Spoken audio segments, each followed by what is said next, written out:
In the rugged terrain of northern Afghanistan, the opposition forces known as the Northern Alliance battle the Taliban daily. ABC's Don Dahler tried to get a first-hand look at the alliance's front line. Here's part 2 of that report. The general tells us there's too much fighting where we were hoping to go, but we may be able to get into another part of the village. And this place is the village of Zarkamar. This is where we wanted to go. Yes. Where's the Taliban? Where's the enemy here? Taliban Right.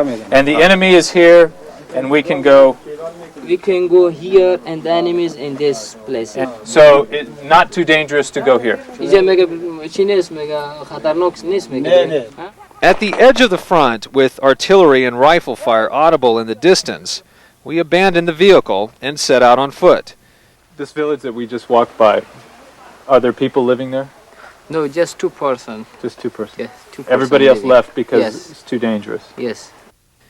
Everybody except the Alliance soldiers, whom only months ago wrested this village from the control of the Taliban. Could you ask them could you ask him how old he is, the young one here? چند سال هستی میگم باشم 16 ساله 16 years old. 16 years old. And the gentleman next to him? این دیگه چند ساله 18 years old. 18. The Quran says, even in jihad, the lives of the innocents must be spared. But innocence itself is the first casualty. As we near the actual front lines, the Alliance soldiers we pass are still friendly and curious, but there's a harder look in their eyes. This is the place where the killing and the dying happens. And when they tell us how to avoid snipers when crossing an open area, we listen. One time. So this is Zard Kamar, or what's left of it. When the Taliban relinquished it a few months ago, they set fire to anything that would burn. Basically, everything except the mud walls. You see? That White House is Taliban? Yes. Behind this. Those buildings behind the White House. Yeah. Mohammed Naeem is the local commander in charge of Zard Kamar. We asked him about the reports of Al-Qaeda fighters in the area. Yes, it's true bin Laden soldiers are here, he said, at this front line and also at other front lines. We have some prisons, one in Panjshir and others. We captured about 100 Pakistanis, Sudanese, Chechens, and Chinese. All of them belong to bin Laden.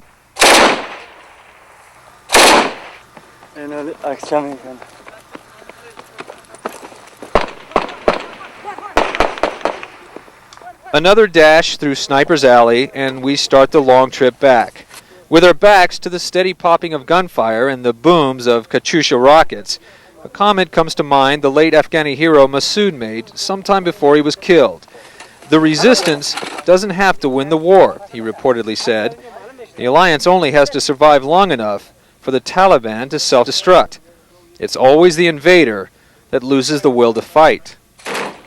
I'm Don Dahler for Nightline in Hojabaudin, Afghanistan. And Don Dahler joins us now from northern Afghanistan. Things must have improved a lot over these last few weeks for the Northern Alliance.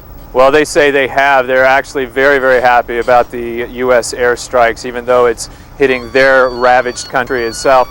They've received material from Russia and possibly Iran. We cannot confirm any material from any other countries such as the U.S.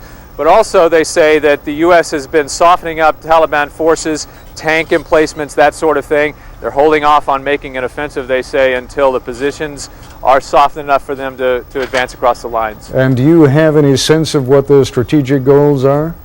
I do. They tell us that they are actually going to go for the small villages first, take the countryside. There is a key city to the west of here, Mazar-e-Sharif, which has a lot of importance to them. They had it, they held it for a number of years, then they lost it. The legendary Uzbek general Dostum actually has that city reportedly surrounded. That will be one of the larger targets that they're going to go after. What about Taliban defections? I know they say that they're getting them. Have you seen them? Have you seen any evidence of it? We've been trying to confirm that. A spokesman for the Northern Alliance, Abdul, has said that 40 commanders in the Taliban have brought 12,000 soldiers with them, simply crossed the lines and switched sides. We have not been able to confirm that, but it is not unheard of in this part of the world.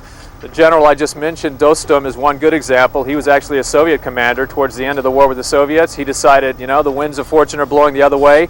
He defected, joined the Mujahideen, and now he's fighting against the Taliban. Don Daler, many thanks. Look forward to seeing your next report. When we come back, Osama bin Laden's promise today of more terror.